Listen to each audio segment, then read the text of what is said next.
Welcome to Royal Legacy, where we will explore the rich athletic history and deep family connections of BYU sports. Join us as we honor the past, celebrate the present, and look forward to the future of the BYU Cougars. Here's your host, Lauren McClain. How's it going, everyone? I'm Lauren McClain, and welcome to Royal Legacy, where we dive deep into the family connections of BYU sports. Joining me today are brother and sister, Kate and Nate Dahle. Kate is a pitcher on the BYU softball team, and Nate Dahle pitched for the BYU baseball team and is now playing professionally for the Tampa Bay Rays organization and the Montgomery Biscuits. Guys, thank you so much for being here with me. I'm so excited to be here. Thanks for having us. Yeah, thanks. I always love, this might be our first brother-sister interview we've done. We've done a lot of family member interviews. I think this is the first brother-sister, so this is going to be fun. It will be fun. Kate, your softball season gets started this week. What do you love most about this year's team specifically?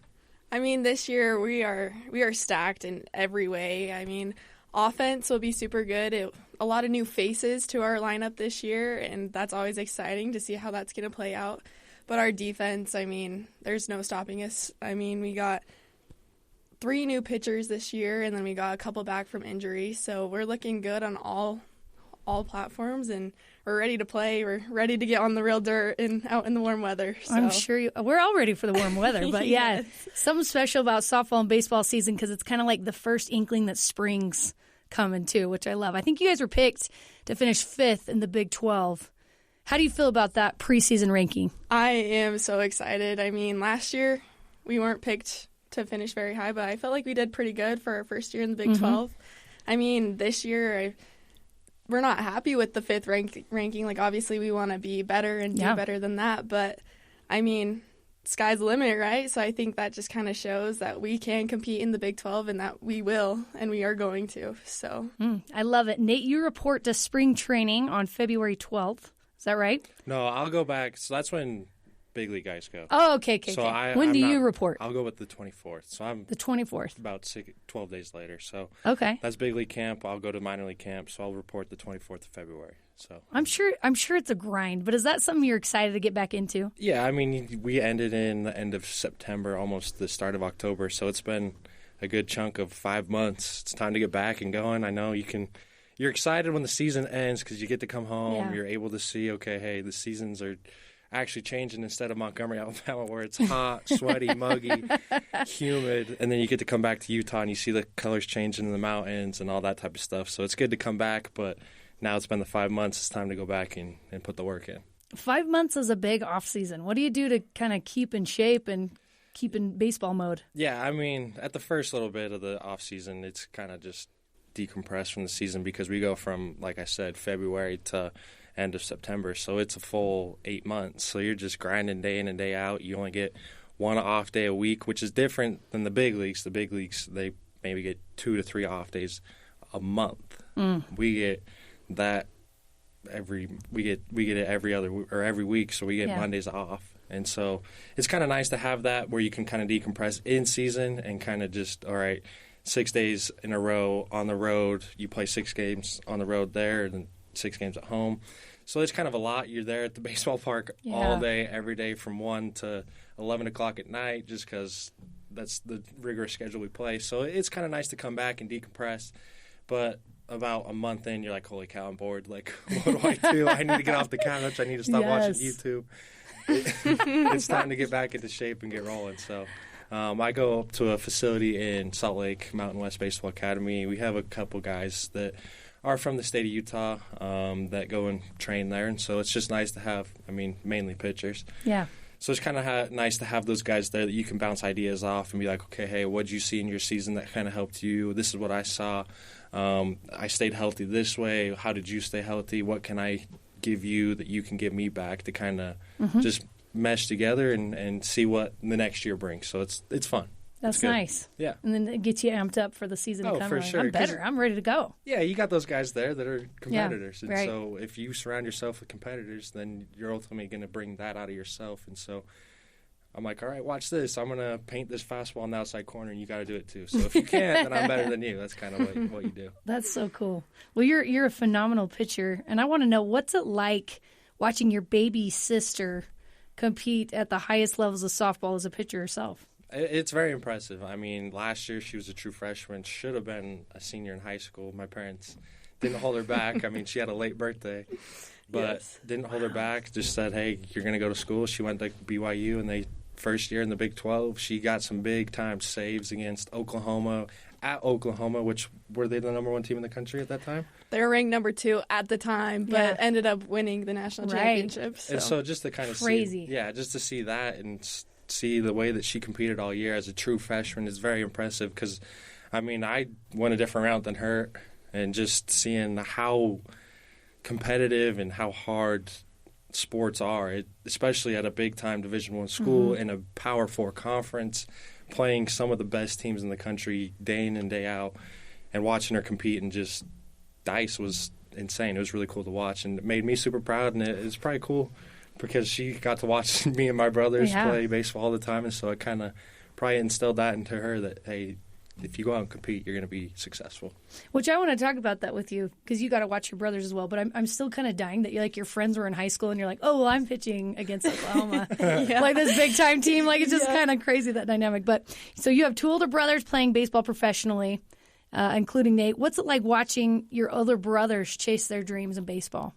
It is amazing. I mean, I always tell people that I've been to more baseball games than anyone ever in their whole entire life because I grew up at the ball field. I mean, if it wasn't a baseball field, it was either like the basketball court or a football field. You know, I was always around it, always like competitive nature.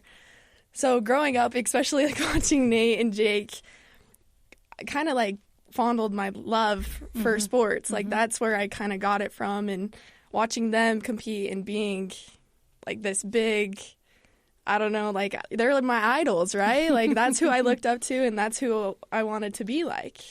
You guys grew up in Tremont, Utah, a small town. You're the second of 4 kids in the family, Nate. You're all athletes. Where did your love of sports begin? Well, that's a good question. I think it kind of just was instilled in me through my parents. My mom obviously played basketball, all the sports in high school. Big-time cheerleader. She loved cheerleading, and she'll say that.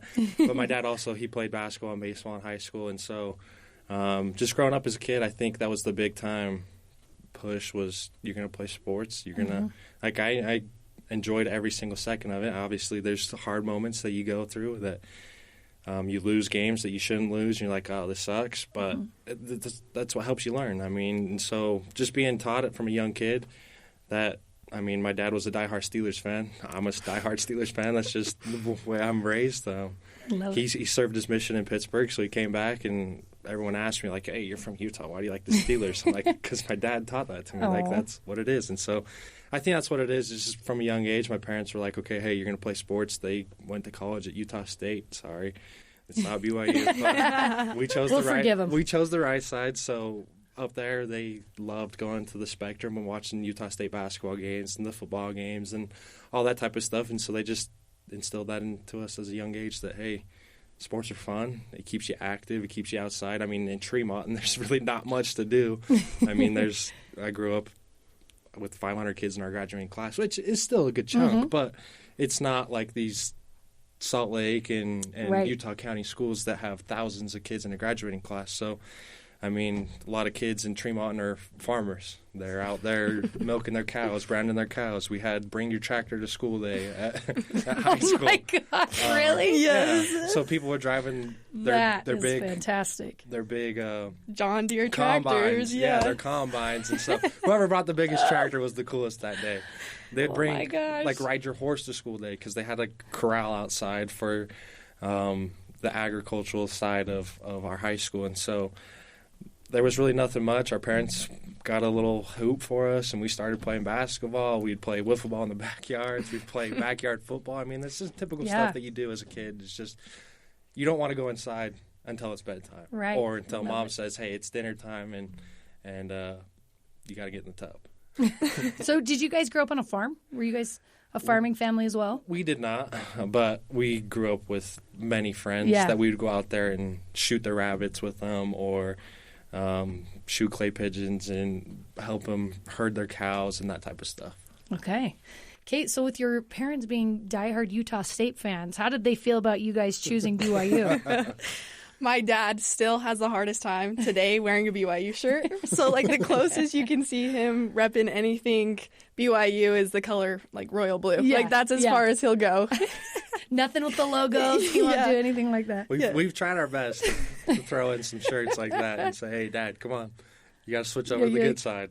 I'm surprised he doesn't just wear navy because then it's just like, hey, take it as you will, exactly. right? Right. He tells a story of when he was in college at Utah State, and he went to a football game, and they had shirts on the back of the chairs for the student section, and it said it had a Y on it with a screw through it, saying, like, screw the Y. Oh, my gosh. And he still says that he has it today and wears it under every single shirt that's royal blue or anything like that, which I don't know if that's true, but... I think he's turning side. He's turning a corner a little For bit. sure. I mean, he's got his only daughter right here. I know. His little princess, and I think that's kind of hitting his sweet spot. All you have to do, Kate, is be like, Dad, will you please wear a BYU shirt? How could he say no? Yeah, I haven't tried that one yet. I might have to. So you're the only girl in your family with 3 brothers. You mentioned that they were a big influence on your love for sports.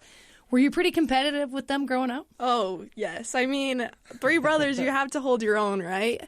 And just like what Nate said, we were always in the backyard playing basketball, football, anything. And in my brain, when I was little, I was like, I can play with them too. Like, they're not bigger than me. I'm just as tough as them. So that's I feel like that's kind of where my mindset developed, was growing up with my big brothers and having to hold my own to kind of not make it, because by any means they weren't mean or anything like that. But that's just the nature of our family, and that's how I grew up. So we'd give her a good time.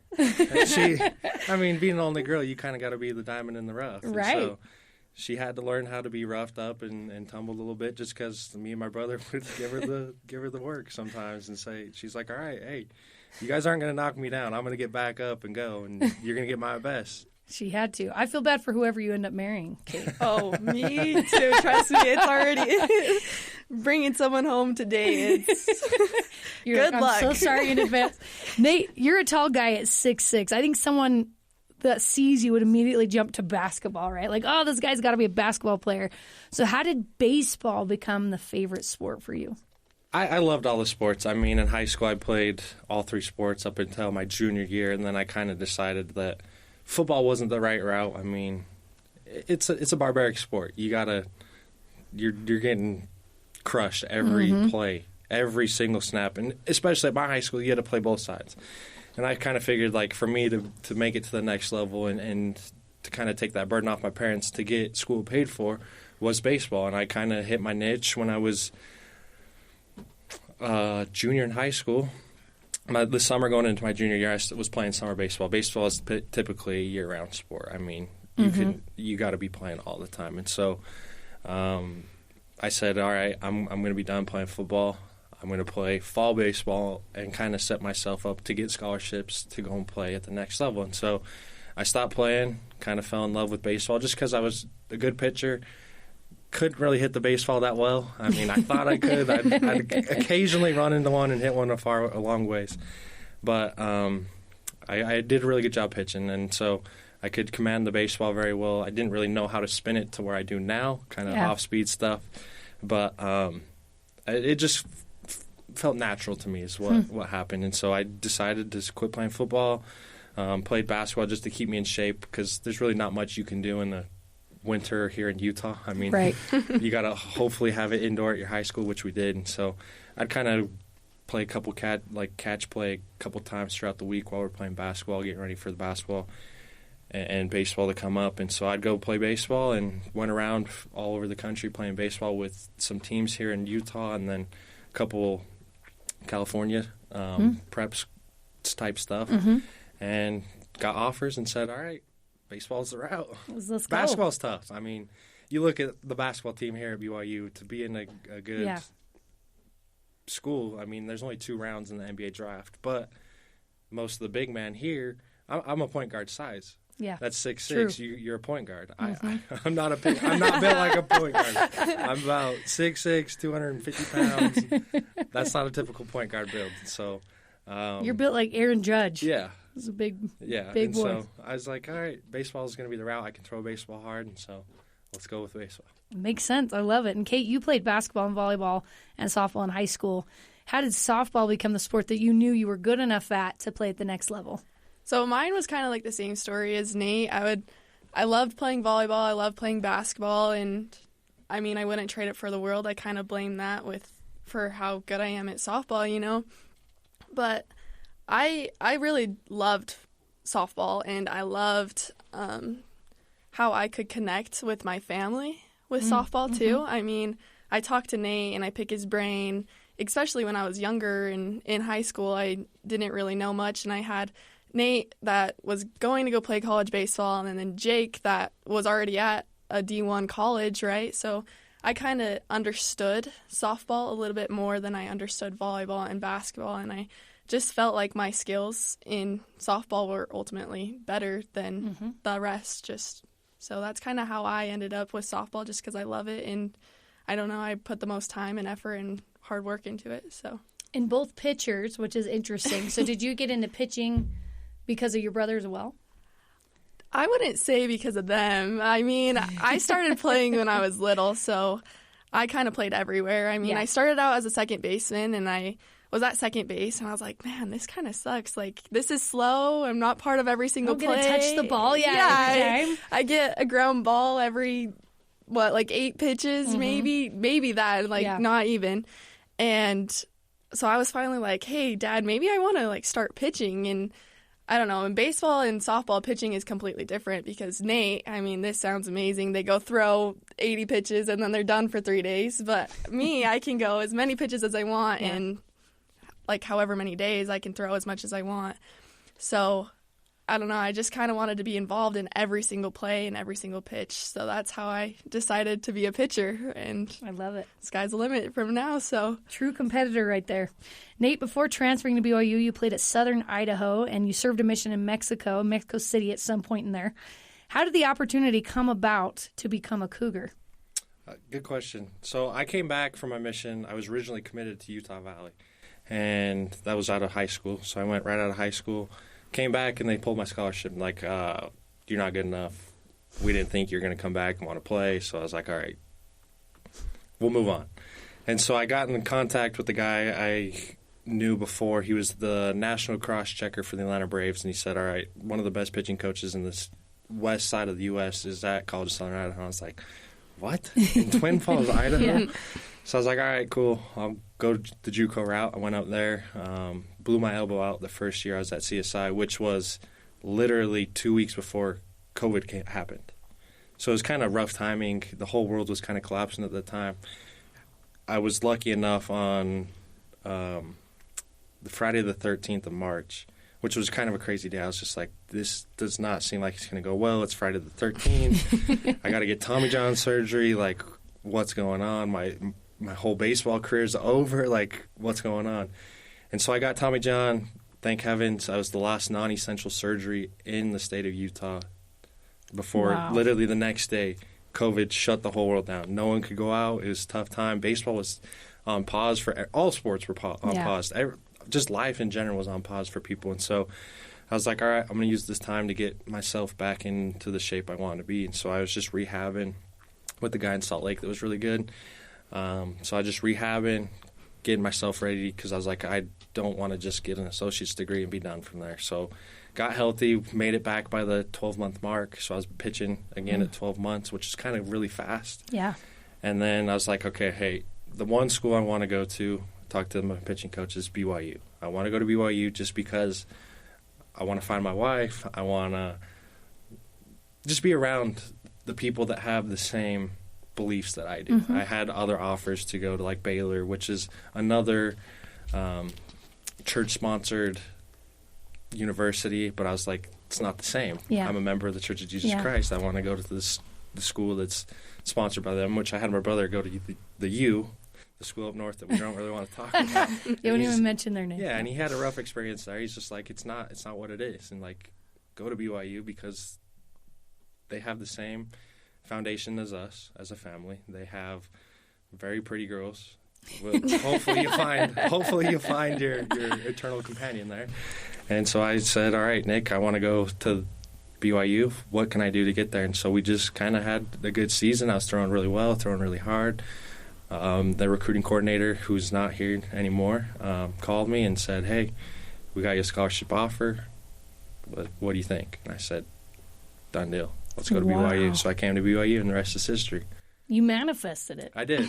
That's pretty incredible. Yeah. Everything, because then you ended up marrying a beautiful volleyball player as well from BYU. So I did. I found a good one. That's amazing. So I want to know, because that's some tough stuff, like everything you just mentioned there, going through that injury and the surgery, and at the same time looking for another potential school to go to. How did you mentally kind of overcome some of those hurdles? I think just being taught as a kid how to handle adversity. I mean, there was times that my parents were like, "Okay, hey, you got to deal with this yourself. Like, this is ultimately what's going to make you the man." And obviously, kind of going back to the mission part, you learn to grow up. I got sent straight from Tremont, Utah. I didn't get the chance to go to the beautiful MTC right here. They sent me straight to Mexico City, the MTC down there. And so I'm just, eyes are wide open, and you're like, holy cow, like, I don't speak a lick of Spanish. Like, what's going on? Yeah. I got to just start learning this. And so you kind of get pushed into these corners that, like, okay, the only way that I get out of this corner is by fighting. And if I want to learn Spanish, if I want to learn how to handle this adversity that comes through the injury, then you just got to fight through it. I mean, there's tough breaks that you're going to have in your life, and you just got to get yourself out. And fighting is the way you're going to get yourself out. So that is really cool. Thank you. I love that bit of advice. And Kate, what about for you? What made BYU the right choice for you to pursue softball at the next level? I have to say this one is probably on Nate. I mean, I was kind of like my dad. I was kind of like, oh, BYU, you know, like he kind of gets that little leeway in there. And I'm like, oh.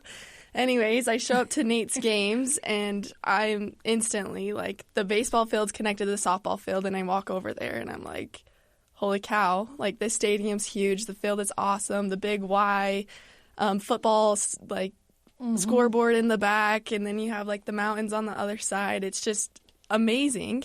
And then also I go to Nate's wife's volleyball games, and the crowd is just insane. The fans are loud. It's just a great atmosphere, and that's kind of when I knew I wanted to be here, was like everyone like around here. It's just such a tight group, and we all have the same beliefs, same morals.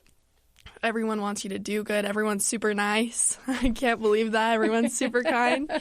And you listening, everybody? You better be nice, okay?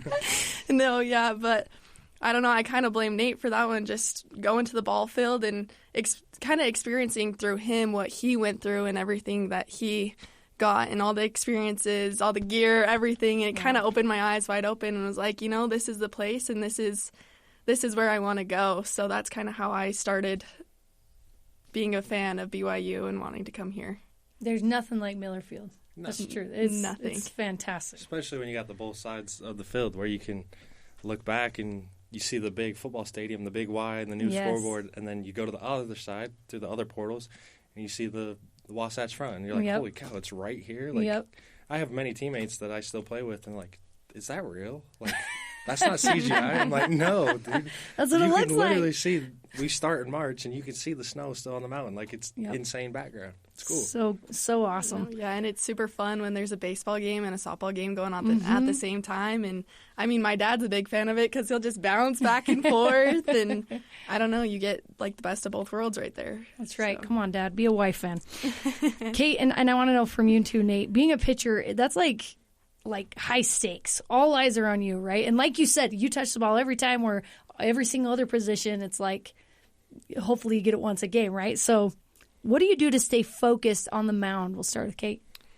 So my big thing is always before I go onto the mound. So usually when I'm out in the bullpen, I'm visualizing, making sure I'm doing the same thing every single game, like trying to get my reps in right. A big thing for me, too, is, like, self-confidence.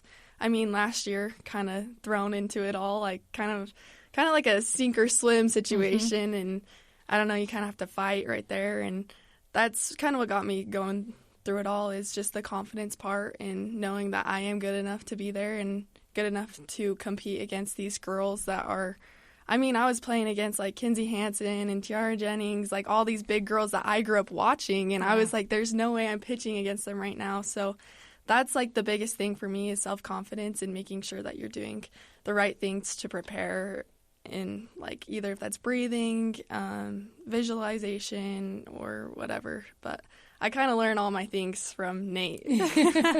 He's going to say exactly what you just said, but confidence goes a long way. Yes. I think that's a huge one, especially coming in as a freshman, like you mentioned. I think that's incredible. Nate, what about for you? What do you do to get ready on the mound? I do a lot. I think the biggest thing for me is I'm a relief pitcher, so I usually come in from like the 7th inning past, kind of set up or close. And so I think the biggest thing for me is just getting into that mindset of, all right, I'm going to challenge you. I'm going to give my best stuff a chance for you to either hit it or not hit it. And so I know that a really good hitter only gets on base 3 out of 10 times. That's hitting 300. That's really hard to do. And most of the guys I face are not hitting 300. And so if I just go with that mentality that, okay, hey, I'm going to challenge you with the best stuff, the pitches that I'm convinced to throw, hit my spots, you're not going to get on base. And so that's the biggest thing, is just getting that mindset, okay, hey, I'm going to challenge you. You got to hit it. And if you don't, then you're going to get out. If you do, more than likely, you're going to get out. So I'm just play the odd game. You're a numbers guy. Yeah. You just got to play the odds. That's all you got to do. And so if you have that conviction that, okay, hey, I can trust my stuff, then you're going to get out more times than not. I love that. And that comes down to confidence as well. For sure. Just trusting in what you got. Exactly. Nate, you were drafted into professional baseball by the Tampa Bay Rays in 2022. What was that experience like, and what was going through your mind when you got that call? It was nuts, for real. I wasn't expecting to get drafted by the Rays. Just going over the draft day and the whole draft process, obviously at BYU, you kind of, in the fall, you have these setup meetings. But I was like, first off, I'm too old. I'm 24 years old. I'm probably going to sign a free agent deal at the end of the year if I have a really good year. And it was kind of hard because I was coming back from Tommy John, so that would have been my first full, really healthy season that I pitched. And so it was just kind of a lot for a scout to take a chance on me, which they did, and it's kind of paid off. But going back to that, you kind of meet all these different guys from different organizations. They have their different questions and questionnaires and Zooms and all that type of stuff. So you do that stuff, you meet with them, and then literally a month before the draft, you kind of get all these phone calls from them. Like, all right, well, we're thinking about drafting you. What does this money number sound like to you? Do you like it? Do you not? And some of the offers, I'm like, dude, I could sign on at McDonald's and make more tomorrow. I'm like, no, like, I can wait till the end of the draft, and you have to give me a certain amount of number.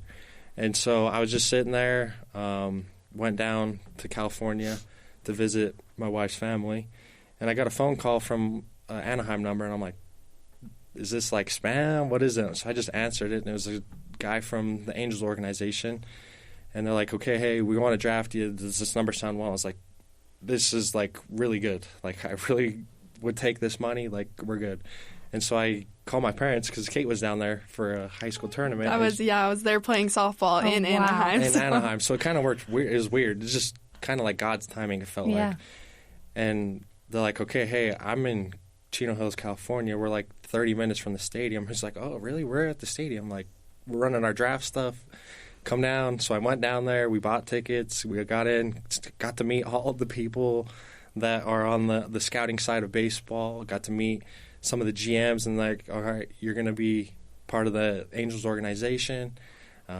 Nice to meet you. Just turn your phone off on draft day. We promised you this. You're going to get this money number. You're going to get this and this. And I was like, cool. Like, all right, I'm going to be an Angel. Little did I know I wasn't going to be an Angel. So I'm sitting there. Draft day happens. I didn't listen to him. I kept my phone on. Just because you never know. You don't know if they're pulling your chain or not. Right. And so you just don't want to get led the wrong way. So I had an agent at the time, and he was reaching out to people, and I was just getting offers from all these teams. And I'm like, no, like, I can wait. I can still make more money than that. And so the biggest thing was trying to make the dollar value work for me. And so I was just sitting there, got a bunch of calls. I was reaching out to my agent, like, dude, what's going on? Why aren't the Angels picking me? What's going on? And about day 2, ends up, get some phone calls kind of going into day 3 of the draft. And I call my agent. He's like, all right, well, I'm going to talk to the A's or the Angels. We're going to talk to them and say, hey, you guys got to draft him now, or he's going to go to another team. And so I get off the phone with the Tampa Bay Rays guy. And I said, all right, if I'm not there in the 12th, or if I don't get picked by the Angels in the 12th round, you guys have me in the 13th. And I like, all right, bet. So I just sitting there. Crazy. Yeah, I was just sitting there and my phone's blowing up. My parents are going crazy. Like, why are you saying no? Why are you saying no? I'm like, Mom, just hold on. Yeah, my parents were going crazy. Like, they're like, he's telling all these teams no. Like, what is he doing? Like, just hold on. Things are going to work out the way it needs to work out. And so little did I know, is a little voice over on the TV, because the last day 3 of the draft is just it's just quick pick. They're fired and picks fast. Yeah. Within 20 seconds of each other. And all of a sudden I hear, but the Tampa Bay Rays select Nate Dahle out of Brigham Young University. And I was like, oh, geez, all right, I guess I'm a Tampa Bay Ray. Like, craziness. I didn't think that was going to happen. I thought I was going to go to the Angels. But guess I'm a Tampa Bay Ray now. Oh, my gosh. What an insane time. And then how long after that before you had to, like, report and get going? They gave me a week. Oh, my gosh. So they give you a week, and they said, all right, here's your plane ticket. Get on the plane. We'll fly out to Port Charlotte, our spring training facilities in Port Charlotte, Florida.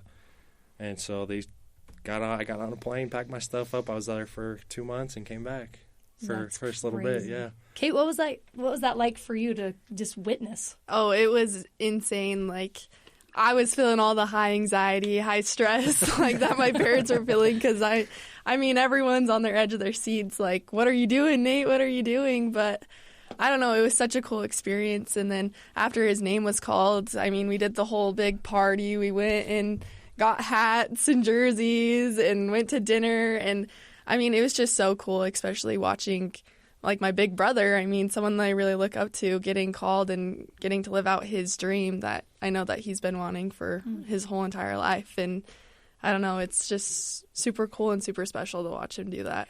That's incredible. And Nate, a couple of years ago, you got married to BYU Volleyball's Kenzie Kerber, and now you have a sweet little son, Beckett. How has becoming a dad changed your life and how you've looked at baseball? It has changed a lot. I think the biggest thing that you learn is you kind of get that sense of I got to provide.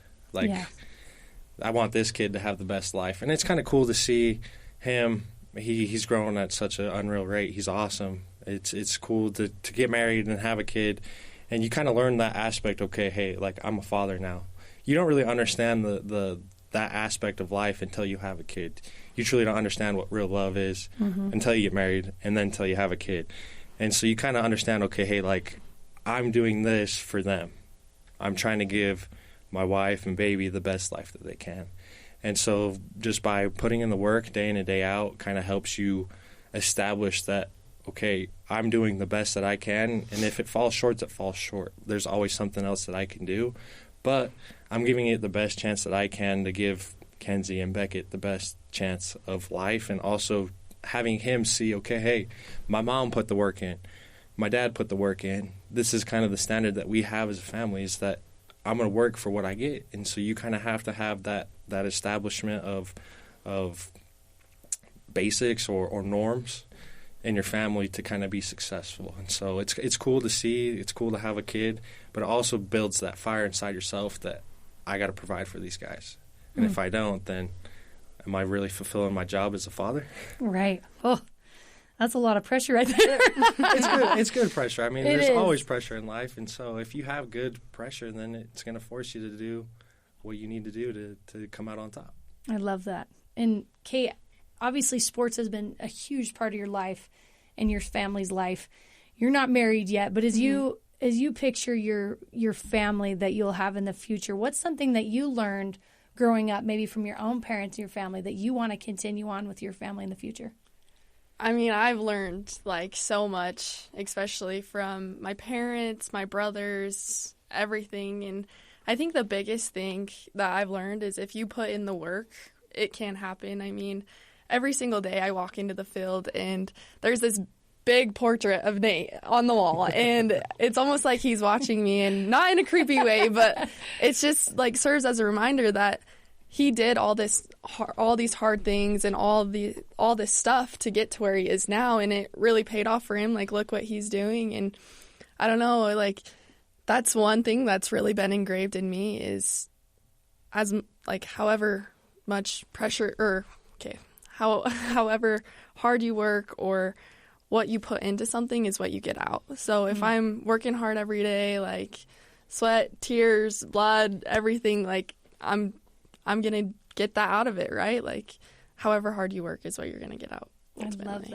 I love that. I'm here with BYU softball and BYU baseball's Kate and Nate Dahle, also siblings. You guys are incredible. Thank you for coming on and sharing your story with me today. Thank you. Yes, thanks for having us. It's been a good time. Thanks again to Kate and Nate Dahle for coming on the show with me. Tori Kimball helped produce this episode with senior producer Terry South. You can join the Royal Legacy wherever you get your podcasts, on Apple, TuneIn, Stitcher, Spotify, or on BYUradio.org. Royal Legacy is the production of BYU Broadcasting.